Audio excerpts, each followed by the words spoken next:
Hello dears, welcome to course Asha class 11th redox reactions lecture 7 हम कर रहे हैं। आज का topic solving the chemical reactions. कल हमने बैलेंसिंग के काफ़ी सारे पॉइंट्स देखे थे।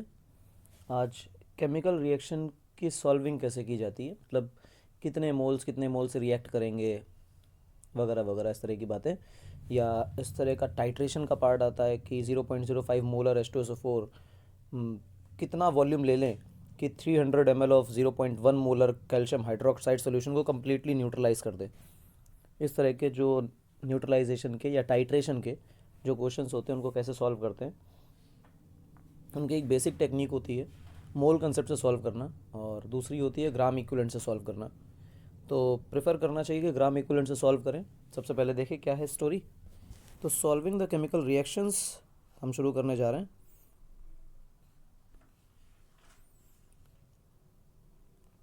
Redox reactions lecture 7 solving the chemical reactions. दो अप्रोच हैं इसकी, सिंपल। पहली अप्रोच मोल कॉन्सेप्ट मेथड, और दूसरा जो अप्रोच है वो है ग्राम इक्विवेलेंट मेथड। अच्छा, इन दोनों मेथड्स में कौन सा अच्छा है? सभी अच्छे हैं, जो कर लो, जो समझ आ जाए वो अच्छा है। मेरे हिसाब से अप्लाई ये करना चाहिए, इस पर ही जद्दोजहद करनी चाहिए। एक ही मेथड से सब सॉल्व हो जाता है। मोल कंसेप्ट में थोड़ी सी प्रॉब्लम है, वो क्या है कि ये सिर्फ तभी अप्लाई होगा जब बैलेंस्ड रिएक्शन लिखी हो। Valid only when the reaction is balanced.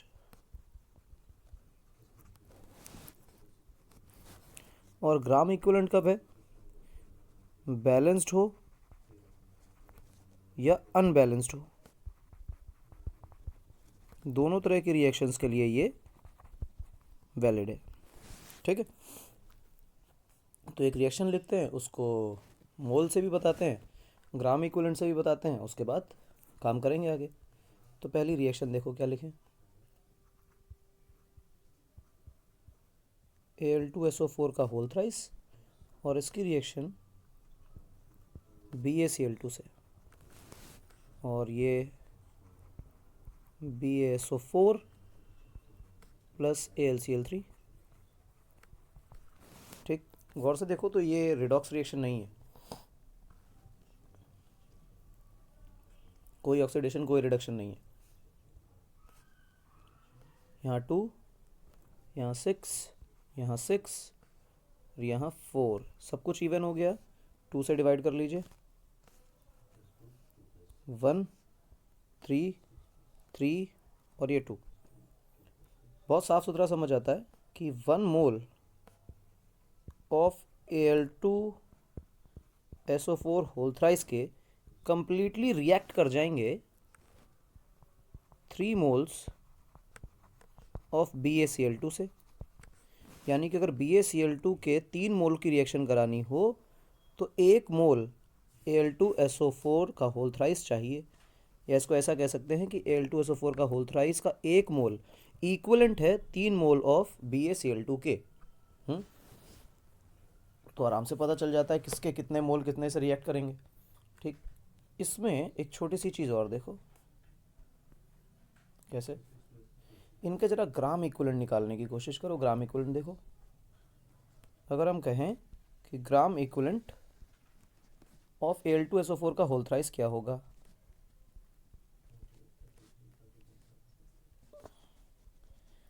तो ये कैसे निकलेगा? 1 मोल है, और अगर तुम टोटल पॉजिटिव चार्ज देखो तो वो 6 है, बनेगा 6। ठीक, और इसी तरह ग्राम इक्विवेलेंट ऑफ BaCl2 देखो तो वो कितना बनेगा? मोल तो हमारे पास BaCl2 के 3 थे रिएक्शन में, और Ba के ऊपर पॉजिटिव चार्ज कितना है? वो 2 है, तो मिला के 6। गौर से देखो, दोनों के बराबर हो गए।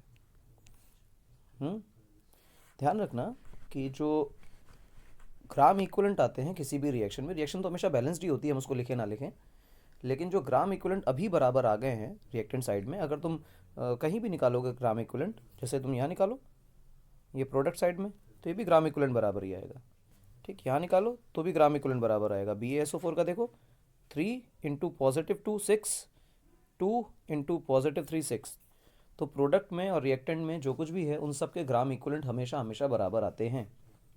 तो सिंपल है यार, इस अगर ग्राम इक्विवेलेंट बराबर आते हैं, किसी ए के भी ग्राम इक्विवेलेंट पता है तो हम इक्वेट कर सकते हैं दूसरे से, चाहे रिएक्शन बैलेंस होना हो कोई फ़र्क नहीं पड़ता। बिल्कुल सही बात है। इसका मतलब ये हुआ कि अगर ए प्लस बी से मुझे सी प्लस डी जैसा कुछ मिल रहा है, ये रिएक्शन हो रही है, तो मैं इसको इस तरह लिख सकता हूँ कि ग्राम इक्विवेलेंट ऑफ ए बराबर होगा ग्राम इक्विवेलेंट ऑफ बी के, जो बराबर होगा ग्राम इक्विवेलेंट ऑफ सी के, जो बराबर होगा ग्राम इक्विवेलेंट ऑफ डी के।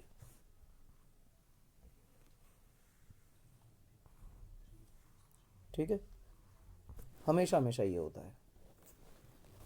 इससे रिएक्शन की बैलेंसिंग क्या करी, मतलब ये सब जो पढ़ाया जा रहा है क्या है, ये टूल हैं जो सिखाए जा रहे हैं। ये टूल अगर आ गए तो रिएक्शन आसानी से हो जाएगी, या जो सवाल दिए जाएंगे आसानी से हो जाएंगे। अब देखना ग्राम इक्विवेलेंट मेथड को कैसे अप्लाई किया जाता है। क्वेश्चन देखो, क्वेश्चन ये है कि how many millilitres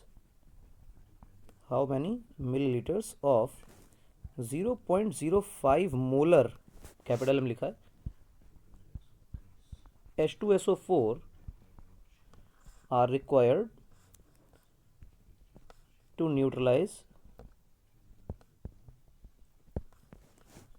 300 ml of 0.1 molar calcium hydroxide solution. Completely neutralize करना है तो क्या करें, या तो इसको मोल कंसेप्ट मेथड से कर लो, और या तो फिर बहुत अच्छे सिंपल तरीका अपनाओ। सिंपल तरीका क्या है कि अगर कंप्लीट न्यूट्रलाइजेशन हो रहा है, मतलब कंप्लीट रिएक्शन हो रही है, कुछ भी बच नहीं रहा, तो जो इसके ग्राम इक्विवेलेंट हैं और जो इसके ग्राम इक्विवेलेंट हैं वो बराबर होंगे। तो हम इसको ऐसे लिख सकते हैं, ग्राम equivalent of H2SO4 will be equal to gram equivalent of calcium hydroxide. अगर ग्राम इक्विवेलेंट है तो हम कह सकते हैं कि मिलीग्राम इक्विवेलेंट भी बराबर होंगे। तो मिलीग्राम इक्विवेलेंट के पीछे क्यों पड़ गए भाई, मिलीलीटर में दे रखा है, लीटर में तो नहीं दिया वॉल्यूम, इसलिए मिली के चक्कर में पड़ जाओ। यार ग्राम इक्विवेलेंट और मिलीग्राम इक्विवेलेंट निकलते कैसे हैं, सोचो। वॉल्यूम में मोलैरिटी का मल्टीप्लाई करो और एन फैक्टर का मल्टीप्लाई कर दो, आंसर। टोटल वॉल्यूम कितना, मान लो H2SO4 का वॉल्यूम V है, मोलैरिटी कितनी है 0.05, एन फैक्टर कितना है 2, एसिड का एन फैक्टर तो उसकी बेसिसिटी होती है, लिख लिया। इसका वॉल्यूम कितना है 300 ml, मोलैरिटी कितनी है 0.1, और एन फैक्टर कितना है that is 2। N factor cancel out हो गए। V की जो वैल्यू है वो है 300 into 0.1 divided by 0.05। Solve it and get your answer. इतना वॉल्यूम चाहिए। अब इसी सवाल को अगर मोल कंसेप्ट मेथड से लगाओ तो बड़ा लंबा चौड़ा जाता है, इसे थोड़ा तो लंबा पड़ता ही है। बेस्ट मेथड होता है, कई तरह के सवाल इसमें लग जाते हैं। ठीक है, इस तरह का जब भी सवाल आए तो उसमें कुछ नहीं करना है, ग्राम इक्विवेलेंट बराबर करना है, ठीक है ना, और सवाल सॉल्व हो जाएगा। देखो ये तो 2 के सवाल हो गए। अगर ऐसा दिया हो A प्लस बी प्लस सी से प्रोडक्ट बन रहा है, ठीक, और ये सभी आपस में रिएक्ट कर रहे हैं,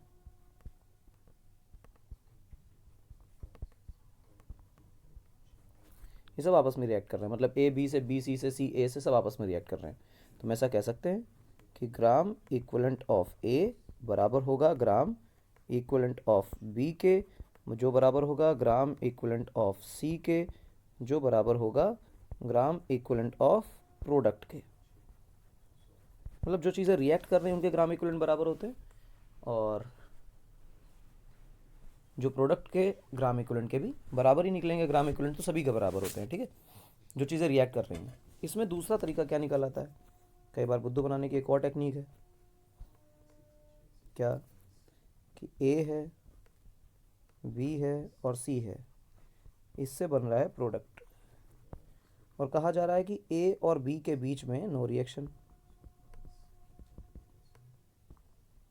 but A and B both react with C.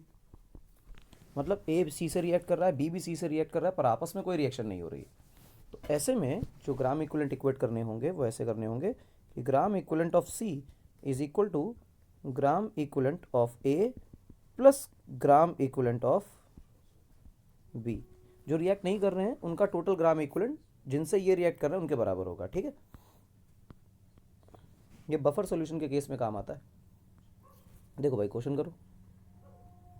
Question क्या है, मान लो कोई कंटेनर है तुम्हारे पास, इस कंटेनर के अंदर 2 मोल H2C2O4 रखा हुआ है। इसी के अंदर आपने 2 मोल्स NaHC2O4 रखा हुआ है। ठीक है, एक कंटेनर के अंदर आपने ये ले लिया है और फिर आपने कहा, क्वेश्चन ये पूछा कि how many moles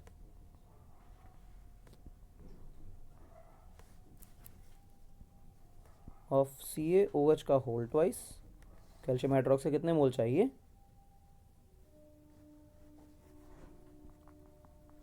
should be added to completely neutralize, या कंप्लीट, हाँ ऐसे लिख लो, टू कंप्लीट न्यूट्रलाइजेशन ऐसे लिख लो। ठीक, कितने मोल्स कैल्शियम हाइड्रोक्साइड के डाल दिए जाएं कि कंप्लीट न्यूट्रलाइजेशन हो जाए। तो देखो भैया क्या कहानी है, इन दो को आपस में देखो, ये दोनों आपस में रिएक्ट नहीं करने वाले हैं। ठीक है, ये दोनों आपस में रिएक्ट नहीं करेंगे, तो कैल्शियम हाइड्रोक्साइड ही दोनों से रिएक्ट करेगा। इसका मतलब क्या हुआ, gram equivalent of calcium hydroxide will be equal to gram equivalent of H2C2O4 plus gram equivalent of NaHC2O4। ठीक है, अब गौर से देखो ग्राम इक्विवेलेंट कैसे निकलेंगे। इसके मोल्स कितने जानकारी नहीं, मोल्स का मल्टीप्लाई कर दिया जाए अगर इसके कैटायन से या फिर एसिडिटी से, तो इसके ग्राम इक्विवेलेंट निकल आते हैं। अब जरा पहले वाले की चर्चा करो। 2 मोल्स हैं, 2 लिख लो, और इसका एन फैक्टर कितना 2 प्लस, देखो एन फैक्टर 2 दिखाई दे रहा है तुम्हें यहाँ पे, H2 निकल रहे हैं। ठीक है, इनकी चर्चा करो, इसके भी मोल, अब इसकी चर्चा करो, ये इसके मोल कितने हैं 2 मल्टीप्लाइड बाई इसका एन फैक्टर कितना, तो गौर से देखो एक ही H प्लस निकाल रहा है, तो इसका एन फैक्टर एक ही है, x निकल आया, 2x equals 4 plus 2 that is 6, तो x इक्वल्स 3 आंसर। ठीक है, एक लाइन में आंसर आता है। समझे, ये मुश्किल सवाल नहीं है, एक लाइन में आंसर आते हैं, पर अगर ग्राम इक्विवेलेंट मेथड से किया जाए तो, वरना टाइम लगता है।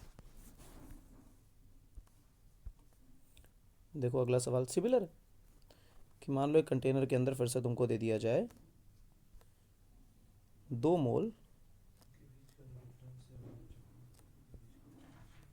H2C2O4 के, और इसी तरह यहाँ पे दे दिए जाएं आपको 2 मोल NaHC2O4 के।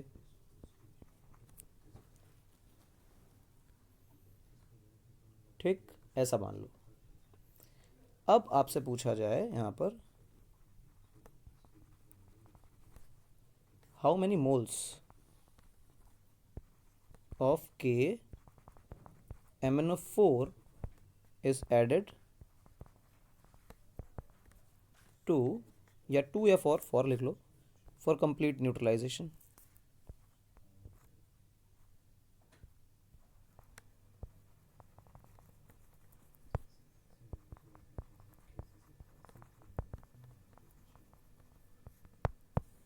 कितने मोल चाहिए कंप्लीट न्यूट्रलाइजेशन के लिए, तो जानकारी नहीं। चलो सवाल देखो, सवाल थोड़ा सा डिफरेंट है और थोड़ा अच्छा भी है, इसीलिए डिफरेंट है, इसीलिए अच्छा है। क्योंकि इसमें अगर गौर से देखो, जो ये है ना, ये और ये, अभी तक तो ऊपर हम लोग जो डाल रहे थे एसिड के अंदर बेस डाल रहे थे तो सिंपल न्यूट्रलाइजेशन था, पर जो KMnO4 है ये बहुत अच्छा ऑक्सीडाइजिंग एजेंट है। अब क्योंकि ये आदमी ऑक्सीडाइजिंग एजेंट है तो हमें ऑक्सीडाइज करना है।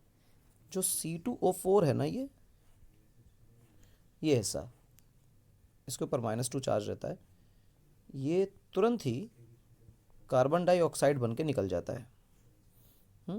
थर्मल स्टेबिलिटी इसकी इतनी ज़्यादा नहीं है, इसलिए कार्बन डाइऑक्साइड में कन्वर्ट हो जाता है।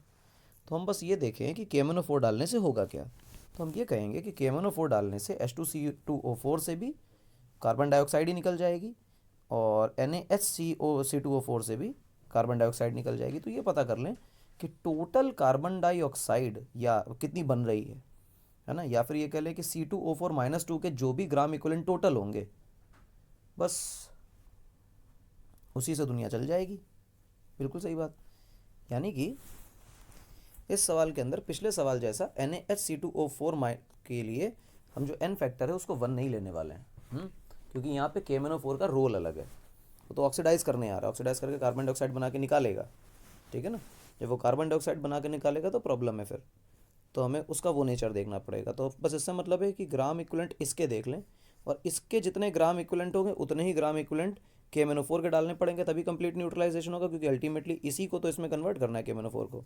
तो यानी कि हम लिखें gram equivalent of KMnO4 must be equal to gram equivalent of C2O4-2।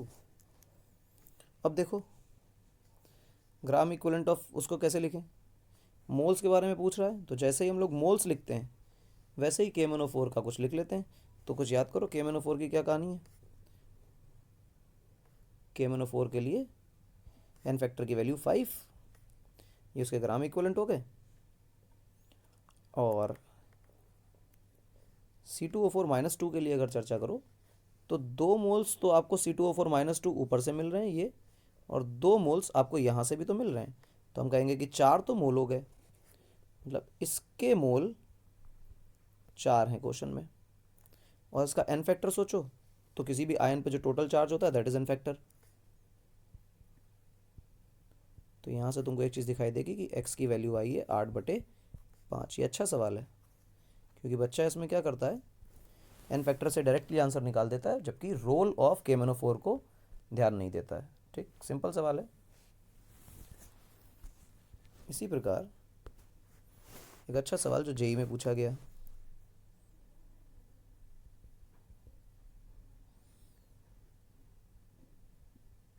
Question देखो,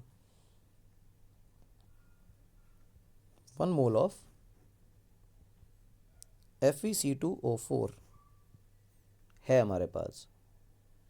पूछा जा रहा है moles of KMnO4 required to oxidize FeC2O4 completely.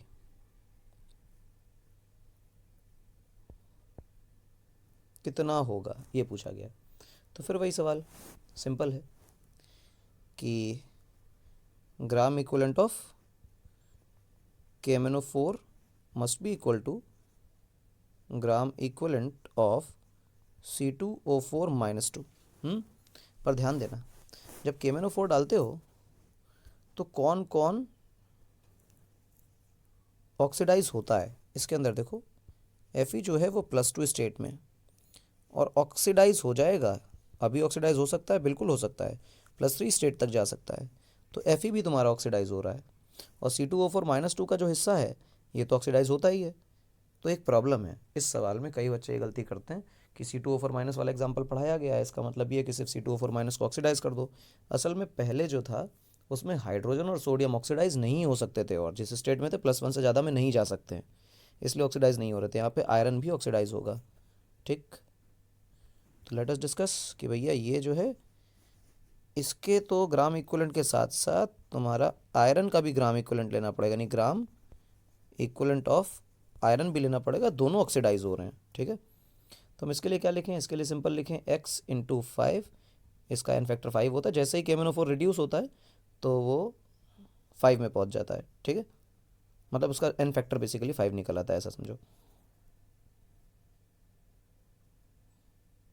और ये बराबर होगा ग्राम इक्विवेलेंट ऑफ C2O4 माइनस 1 मोल हमने लिया हुआ है तो इसका 1 ही मोल लेंगे और 2 से मल्टीप्लाई करेंगे, चार्ज 2 का है, प्लस आयरन के मोल्स हमारे पास 1 ही हैं, ठीक है ना।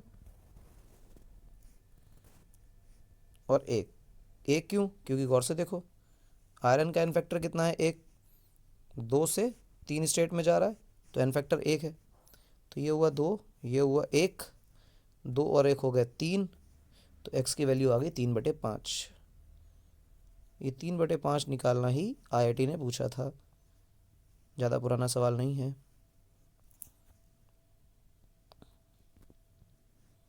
आगे चलो और क्वेश्चन देखो।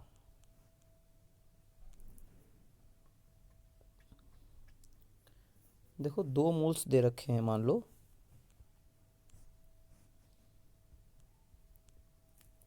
FeC2O4। इसका नाम अगर नहीं पता है तो ऐसे लिख लो, इसका नाम फेरस ऑक्जेलेट, क्योंकि यूज़ हो रहा है और किसी को नाम अगर नहीं पता है तो याद रख लो। वैसे तो C2O4-2 जो ऑक्जेलेट आयन होता है सबको पता है, तो बस उसमें और कुछ नहीं करना है, कैटायन का नाम जोड़ना है। Fe2C2O4 का होल थ्राइस, ये क्या चीज़ है? ये तो फेरिक ऑक्जेलेट बन गया।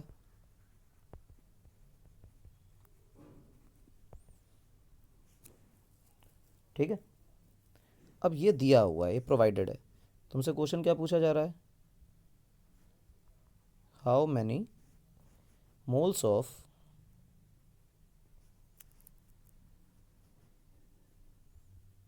K2Cr2O7 should be added for complete oxidation?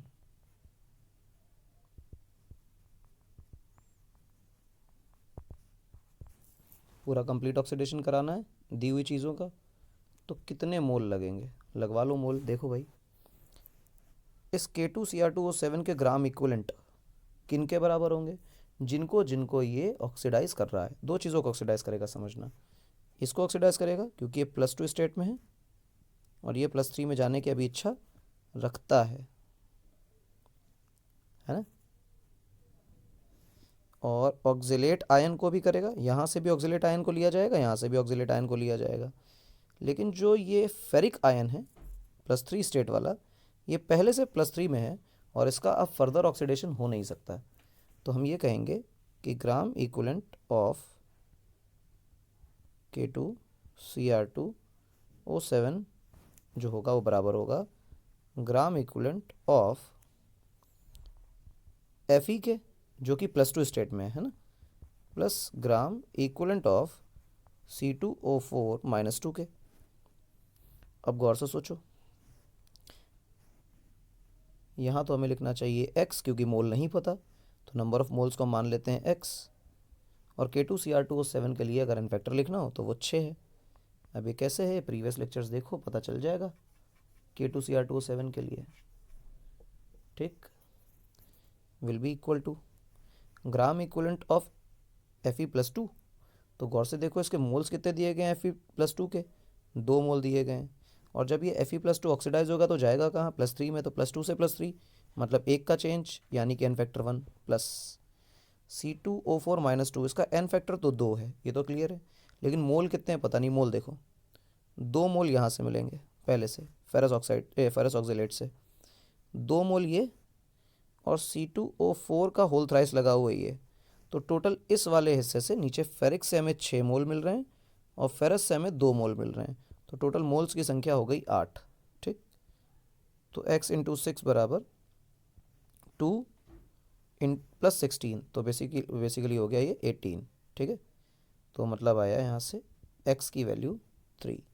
तो 3 मोल लगेंगे भाई, ये आंसर है। ठीक है, एक और सवाल कर लेते हैं, फिर टन छुट्टी। क्वेश्चन देखो भाई क्या है। क्वेश्चन देखो, कलर चेंज करते हैं, थोड़ा ब्राइट लेते हैं ना, दिखेगा साफ। मान लो कैसा कहा जाए कि 1 मोल HNO3, ठीक, और लिखा गया प्लस माइनस 4 इलेक्ट्रॉन और इससे बन गया Y। तो Y क्या हो सकता है? Y में बी वॉट? पहला 1 मोल ऑफ N2O, दूसरा 1 मोल ऑफ NO, तीसरा 1 मोल ऑफ NO2, चौथा हाफ मोल ऑफ N2O। क्या बनेगा, कैसे निकलेगा समझो। 4 इलेक्ट्रॉन निकालने हैं, 4 इलेक्ट्रॉन निकालने हैं या डालने हैं, और 1 मोल में डालने हैं। तो जरा एन फैक्टर की डेफिनेशन याद करो। What was N factor? N factor was कि total electron transfer per mole. 1 मोल में जितने इलेक्ट्रॉन ट्रांसफर होते हैं वही एन फैक्टर होता है। 1 मोल में 4 इलेक्ट्रॉन का ट्रांसफ़र करना है, यानी एन फैक्टर कितना लिखना है? 4। तो चेक कर लो 4, ये बना -6, ये बना +1, -6 और +1 तो बना प्लस का 5, तभी तो 0 होगा।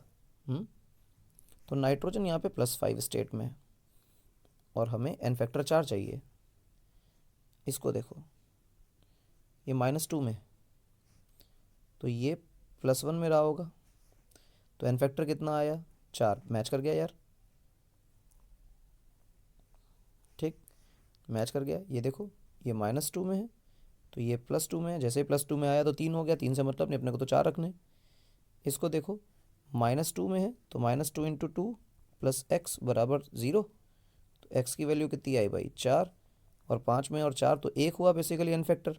तो ये भी बेकार है, मतलब इसको तो डिस्कार्ड कर दो, इसको भी डिस्कार्ड कर दो, और ये N2O की चर्चा करो। ये N2O तो पहले जैसा हो गया। तो बेसिकली ये भी पॉसिबल है और ये भी पॉसिबल है, क्योंकि ये भी जो है +1 में ही रहने वाला है, तो एन फैक्टर तो 4 निकल आएगा। एन फैक्टर अपने को 4 चाहिए, जिससे एन फैक्टर मैच कर जाएगा, वही हमारा आंसर होगा। अब गौर से देखो, ये भी N2O ही लिखा है और ये भी N2O ही लिखा है, तो दोनों ही पॉसिबल आंसर्स हैं। A and B may be are possible answers, लेकिन इनमें से एक ही करेक्ट है, मल्टीपल करेक्ट नहीं है, एक ही करेक्ट है, या तो A या तो D, सॉरी B नहीं, तो A या तो D। किसको लिया जाए, कौन सही है? देखो, 1 मोल HNO3 से कितने मोल NO2 बनेंगे सोचो। तो ग्राम इक्विवेलेंट इक्वेट करो, उसके ग्राम इक्विवेलेंट इक्वेट करो जरा, मालूम पड़ेगा।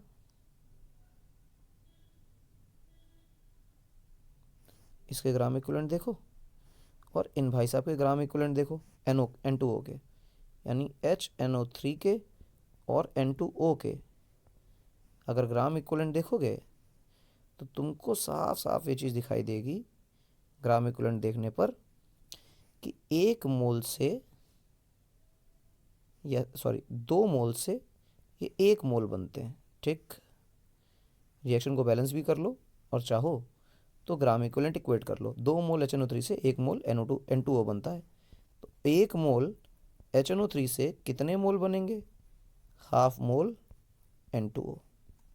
तो जो मेरा ऑप्शन है वो डी ही करेक्ट है, ए भी गलत है। सबसे पहले इस सवाल में क्या किया गया, इस सवाल के अंदर जैसे ही टोटल इलेक्ट्रॉन ट्रांसफ़र ऊपर दिखे तो वैसे टोटल इलेक्ट्रॉन ट्रांसफ़र से एन फैक्टर दिमाग में आया। एन फैक्टर दिमाग में आया तो चारों ऑप्शंस में से एन फैक्टर को देखा कि क्या टोटल इलेक्ट्रॉन ट्रांसफ़र पर मोल के बराबर एन फैक्टर, कौन सा एन फैक्टर मैच कर रहा है। तो ऑक्सीडेशन स्टेट लिख ली +5 और बाकी इधर ऑप्शंस की लिख ली, डिफरेंस निकाल लिया, तो डिफरेंस जो होता है वही एन फैक्टर होता है, एन फैक्टर देख लिया।